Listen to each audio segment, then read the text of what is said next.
Hello dear students, आज हम पढ़ेंगे कक्षा 10 गणित की प्रश्नावली 13.1 के प्रश्न संख्या 8 को।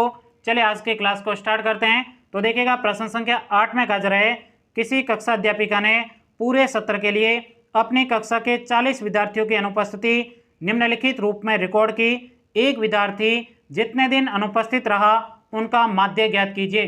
देखिएगा साथियों, प्रश्न आपके बहुत ही ज़्यादा सरल है। सबसे पहले आपको प्रश्न समझ में आना चाहिए कि प्रश्न में आपको दिया क्या है और आपको निकालना क्या है। तो ध्यान से देखो, प्रश्न में आपको कहा जा रहा है कक्षा के 40 विद्यार्थियों की अनुपस्थिति का रिकॉर्ड आपको इस सारणी के अंदर दिया गया है। अब इस सारणी के अंदर आपको जो मान दिया गया है उस मान का आपको क्या निकालना है, माध्य निकालना है। अब आपको माध्य कौन सी विधि से निकालना है, क्योंकि माध्य निकालने के लिए आपके टोटल 3 विधि है, प्रत्यक्ष विधि है, कल्पित माध्य विधि है, पद विचलन विधि है। आपको कौन सी विधि से माध्य निकालना है। और बहुत सारे विद्यार्थियों का डाउट रहता है कि सर यहाँ पे जो आपके वर्ग अंतराल दिए गए, ये वर्ग अंतराल बराबर नहीं होता है, तब भी हमें कौन सी विधि से इस प्रश्न का माध्य निकालना है। तो ध्यान से देखो, जब भी आपको वर्ग अंतराल बराबर नहीं दिया जाता है तब आपको एक बात विशेष तौर पे ध्यान देनी है। वर्ग अंतराल बराबर नहीं होने पर आपके यदि वर्ग अंतराल बराबर हो जा रहे हैं तो आपको बराबर कर देने, यदि बराबर नहीं हो रहे तो आपको बराबर करने की जरूरत नहीं है। आई बात समझ में। और उसके बाद में आपके जब वर्ग अंतराल बराबर नहीं होते हैं तब आपको कौन सी विधि से माध्य निकालना है। तो ध्यान से देखो, पहली विधि है जिसके माध्यम से आप माध्यम निकाल सकते हो, वो है आपके प्रत्यक्ष विधि। कौन सी विधि है? प्रत्यक्ष विधि। और जो आपकी दूसरी विधि है जिसके माध्यम से भी आपके यदि वर्ग अंतराल बराबर नहीं हो तो आप माध्य निकाल सकते हो, वो विधि है आपके कल्पित माध्य विधि। कौन सी विधि है? कल्पित माध्य विधि। इससे भी आप इस प्रश्न का माध्य निकाल सकते हो जब आपके वर्ग अंतराल बराबर नहीं दिए जाते हो। और आप में से बहुत सारे विद्यार्थी कहते हैं कि सर इनको बराबर करना जरूरी है। बराबर करना कोई भी जरूरी नहीं है, आप इन दोनों विधियों से क्या निकाल सकते हो, माध्य निकाल सकते हो। अब कुछ विद्यार्थी कहेंगे क्या सर इसका हम पद विचलन विधि से मान नहीं निकाल सकते? पद विचलन विधि से भी आप इसका माध्य निकाल सकते हो। पद विचलन विधि से माध्य निकालने के लिए आपको h की जरूरत पड़ती है। h का मान आप कहां से निकालते हो? इनके बीच में जो आपके सम्मान बराबर जो आपके वर्ग अंतराल होता है उसी को आप क्या मानते थे?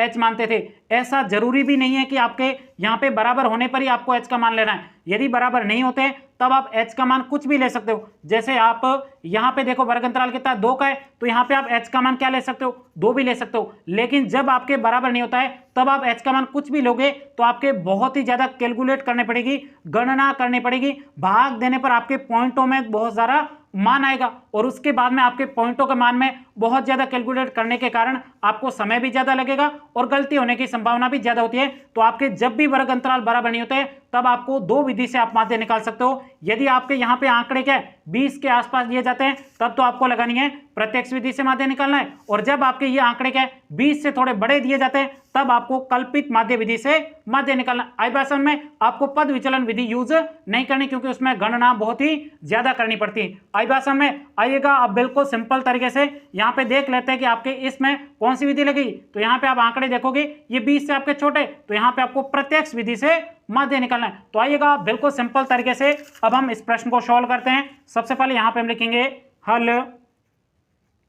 अब क्या करेंगे, यहाँ पे देखो ये जो आपको सारणी दी गई, ये सारणी आपके इस प्रकार से दी गई, आपको इस सारणी को खड़ी के रूप में बनाना है। तो आइए सबसे पहले लिखते हैं दिनों की संख्या। दिनों की संख्या बताइए, दिनों की संख्या आपको क्या दे रखी है? तो यहाँ पे देखोगे 0 से 6, 6 से 10, तो यहाँ पे लिखेंगे 0 से 6, 6 से 10। उसके बाद में 10 से 14, 14 से 20, तो यहाँ पे लिखेंगे 10 से 14, 14 से 20। उसके बाद में देखोगे यहाँ पे क्या है 20 से 28, 28 से 38, 20 से 28, 28 से 38। उसके बाद में देखोगे 38 से 40 दिए गए, तो यहाँ पे लिख देंगे 38 से ये आपके 40 हो जाएगा। अब दूसरे कॉलम में देखो क्या दिया है, विद्यार्थियों की संख्या, तो यहाँ पे लिखेंगे विद्यार्थियों की संख्या। बताइए विद्यार्थियों की संख्या आपको क्या दे रखी है? तो यहाँ पे देखोगे 11, 10, 7, 4, तो यहाँ पे लिखेंगे 11, उसके बाद 10, 7, 4, फिर आपको दे रखा है 4, 3, 1, तो यहाँ पे लिखेंगे 4, 3 और ये 1 हो जाएगा। अब यहाँ पे आपको क्या करना है, यहाँ पे आपको मध्य बिंदु निकालना है या फिर उसको कहते हैं वर्ग चिन्ह। तो यहाँ पे लिखेंगे मध्य बिंदु, मध्य बिंदु। अब मध्य बिंदु को किससे प्रदर्शित करते हैं, xi से, तो ये आपके xi हो जाएगा। अब xi का मान कैसे निकलेगा, तो यहाँ पे क्या करना है, इन दोनों को जोड़ना है और 2 का भाग सिंपल तरीके से आपको दे देना है। तो यहाँ पे 0 और 6 जोड़ो, कितना है 6, 6 में आपके 2 का भाग दोगे तो ये आपके कितना हो जाएगा 3। उसके बाद में इसको जोड़ो, 10 और 6 आपके 16, 16 में 2 का भाग दोगे 8 आ जाएगा। उसके बाद में इधर देखो 10 और आपके 14 कितना हो जाएगा 24, 24 में आपके 2 का भाग 2 कितना आ जाएगा 12 आ जाएगा। उसके बाद में इसको जोड़ो, यहाँ पे 20 और 14 आपके कितना हो जाएगा 34, 34 में आपके 2 का भाग दोगे 17 आ जाएगा। उसके बाद में देखो यहाँ पे कितना हो जाएगा, ये हो जाएगा आपके 48, 48 में 2 का भाग 2 कितना आ जाएगा 24। उसके बाद इसको देखो 38 और ये आपके हो जाएगा 28, इसको जोड़ोगे तो आपके कितना हो जाएगा, ये आपके 66 हो जाएगा। 66 में आपके 2 का भाग दोगे तो ये आपके कितना हो जाएगा 33 प्राप्त हो जाएगा। अब उसके बाद में इसको देखो, ये आपके कितना हो जाएगा 78, 78 में आपके 2 का भाग दोगे तो ये आपके कितना हो जाएगा 39 हो जाएगा। आई बात समझ में, इस प्रकार से आपको मध्य बिंदु निकल देना है। आई बात समझ में। अब यहाँ पे हम क्या करेंगे, अगला बिंदु होता है आपको कौन सी विधि लगा रहे हो, प्रत्यक्ष विधि से। अगला बिंदु आपके fi गुणा आपके होता है xi। अब यहाँ पे fi का मान क्या है, ये आपके बारंबार था, इसको लिख दो fi का मान, ये fi और ये xi, इनका आपको सिंपल तरीके से अब गुणा करना है। तो आइए सिंपल तरीके से गुणा करते हैं। 11 का गुणा 3 से करोगे कितना हो जाएगा 33 हो जाएगा। 10 का गुणा 8 से करोगे तो ये आपके 80 हो जाएगा। 12 का गुणा 7 से करोगे 12 7 आपके 84 हो जाएगा। उसके बाद 17 गुणा 4 से करोगे 17 चौक आपके 68 हो जाएगा। 24 का गुणा 4 से करोगे 24 में 48, 24 का 72, 24 चौक 96 हो जाएगा, तो ये आपके 96। उसके बाद में यहाँ पे 33 का गुणा 3 से तो ये आपके 99 हो जाएगा। उसके बाद में 39 का गुणा 1 से करोगे तो ये आपके कितना हो जाएगा 39 हो जाएगा। अब यहाँ पे आपको क्या करना है, सिंपल तरीके से आपको टेबल बनानी है। तो आइए बिल्कुल सिंपल तरीके से यहाँ पे सबसे पहले टेबल बना देते हैं।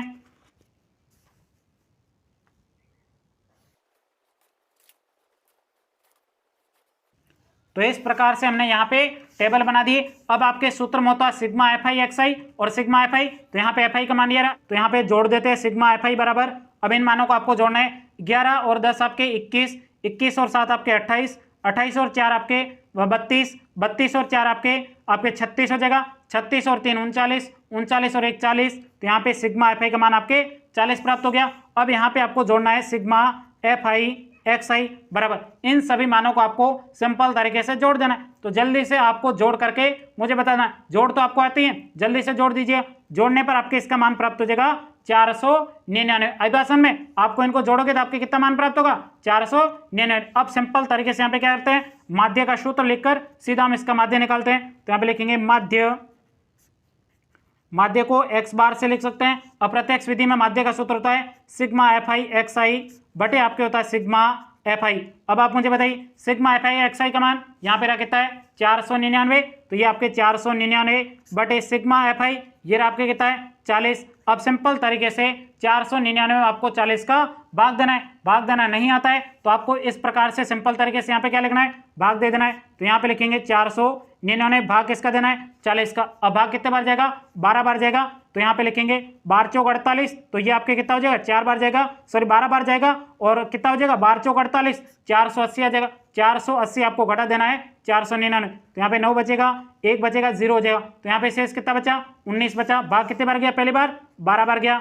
उसके बाद में आप देखोगे यहाँ पे शेष क्या 19। अब यहाँ पे 19, यहाँ पे भाग नहीं जाएगा तो यहाँ पे क्या लग जाएगा पॉइंट लग जाएगा और यहाँ पे आपके 0 आ जाएगा। अब यहाँ पे देखो भाग 40 का कितने बार जाएगा 4 बार, तो यहाँ पे हो जाएगा 160 हो जाएगा। अब 160 घटा दो 0 3 0 यहाँ पे हो जाएगा। तो यहाँ पे कितने शेष बचे 30। अब यहाँ पे भाग टूटा हुआ था 1 0 यहाँ पे लग जाएगा। भाग कितने बार गया 4 बार, तो यहाँ पे लिख देंगे 4 हो जाएगा। उसके बाद में अब यहाँ पे 300 में भाग कितने बार जाएगा, तो यहाँ पे 4 7 28, तो यहाँ पे 4 7 28 कितने बार गया, यहाँ पे आपके 7 बार गया, तो यहाँ पे लिख देंगे 7 हो जाएगा। अब सिंपल तरीके से इसको घटा देना है 0, यहाँ पे 10 में से 8 गए, शेष बचे 2, यहाँ पे एक हासिल का चला गया, शेष 2 में से 2 गया 0, शेष कितना बचा यहाँ पे 20 और यहाँ पे 1 पॉइंट का 0 लग जाएगा। अब यहाँ पे 40 का भाग देना है 200 में, कितने बार जाएगा 5 बार जाएगा पूरा का पूरा, तो यहाँ पे भाग गया 5 बार, कितना हो जाएगा 200 आ जाएगा। फिर आपको आगे भाग देने की जरूरत नहीं। उसके बाद में इसको आगे सोल्व करो, ये भी उत्तर आपके क्या है सही। अब आपको लगता है यहाँ पे देखो, यहाँ पे लास्ट वाला अंक यदि 5 या 5 से क्या हो बड़ा हो तो आपको क्या करना है, अगले वाले में 1 जोड़ देना है, तो 7 की जगह क्या हो जाएगा 8 हो जाएगा। तो आपके अगला उत्तर हो जाएगा 12.4। अब ये 5 या 5 से ज्यादा है तो यहाँ पे कितना हो जाएगा, ये आपके 8 हो जाएगा। आई बात समझ में? जैसे आपको क्लास में 12.5 नंबर आते हैं तो आपके सर क्या कर देते हैं, 13 नंबर कर देते हैं, वैसे ही आपको यहाँ पे 5 या 5 से ज्यादा होने पर आपको क्या करना है, यहाँ पे 1 अंक आगे वाले में बढ़ा देना है। तो आपके यहाँ पे यहीं तक की इस प्रश्न का उत्तर निकलना था। अब यहाँ पे सिर्फ एक लाइन लिखनी है, यहाँ पे लिखेंगे अतः एक विद्यार्थी के अनुपस्थित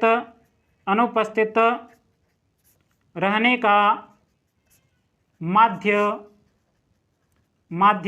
बराबर कितना प्राप्त हुआ है, 12.48 दिन है। ENS यहीं तक कि आपको इस प्रश्न का उत्तर निकाला था। उम्मीद करता हूं ये पूरा प्रश्न आपको बहुत ही अच्छे तरीके से समझ में आया होगा। यदि प्रश्न में किसी भी प्रकार का कोई डाउट हो तो आप मुझे कमेंट्स करके बता सकते हो। अब हम मिलेंगे अगली क्लास में अगले प्रश्न के साथ, तब तक के लिए जय हिंद, जय भारत।